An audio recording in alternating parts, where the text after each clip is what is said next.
Hello, my name is Chuck and I am a recovering addict.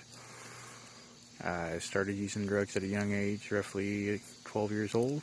I started with marijuana and alcohol, the typical gateway drugs.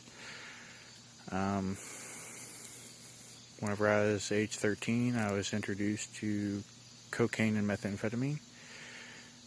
Shortly after I was introduced to methamphetamine, I started using it intravenously.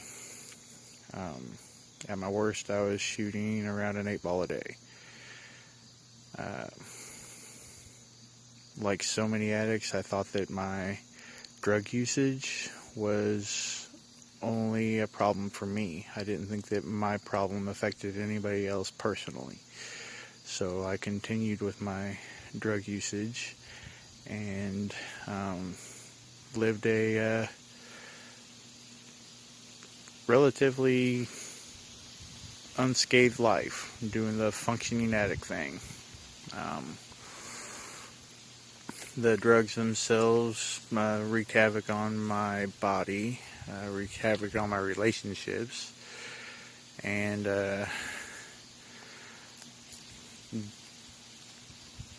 one of the times that it was being a problem with my relationships, I moved out. I was getting all my stuff and putting it in a car that I owned and moved to my brother's house. On a trip back to my house to get more stuff, I never made it there. I woke up 3 days later in the hospital, University Hospital in Columbia, Missouri. I had a broken neck in 2 spots. I had broken ribs. I had broken my wrist, a couple fingers. I had broken my hip. I had a spiral and compound fracture of my femur. And I broke every bone in my foot and ankle. The hip, femur, foot, and ankle has required, so far to date, 10 different surgeries to get it somewhat better. But that's not the worst of it. When I came to, I was told that I had injured 2 people and that I had killed 2 people in this car wreck. That day I was driving under the influence. I had trace amounts of methamphetamine in my system. I had marijuana in my system. I had antidepressants in my system. And I got behind the wheel angry and under the influence and drove erratically, crossed the center line, and killed innocent people.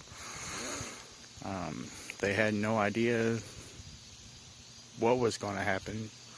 They were just going to a flea market, and my horrible actions screwed up their entire family's lives forever. In 2007, I was convicted of second-degree assault, 2 counts, and 2 counts of second-degree involuntary manslaughter. I was sentenced to 16 years in the Department of Corrections. That day, I decided that I would never use drugs again. I had been sober since October 9th of 2007. While incarcerated, I reached out to many different offenders, mainly DUI and DWI offenders, that thought the same way I did, that their addictions didn't harm anybody else, that it was a victimless crime. And I have set them straight on many occasions, and some of which actually got them to change their mind about the situation, on how it's not an if, it's a when. It's always going to happen. It's just when it's going to happen. And driving under the influence is not a joke. It kills innocent people. And it devastates lives forever. I am completely sorry for my actions, but I know that sorry will never be enough. I can never bring those people, their family members back. And that's horrible. since my release in earlier this year, 2020, I have reached out to different organizations, one of which is MAD, Mothers Against Drunk Driving, and I was contacted by one of the national presidents and told me that they would love for me to be an advocate for their group, but I had to wait until after I got off of parole. They gave me different avenues in which I could help without being directly involved in them, one of which is posting on their websites, and another was reaching out locally to law enforcement to try to help people out. And I reached out to our sheriff, and he said that he would keep me in mind for DARE program stuff and for Scared Straight stuff for people that are younger like I was, going down that wrong path, to get a voice of reason from somebody who's been there and knows the devastating effects of it. I'm also doing this video for Healing Miles 42. Just trying to get the word out there.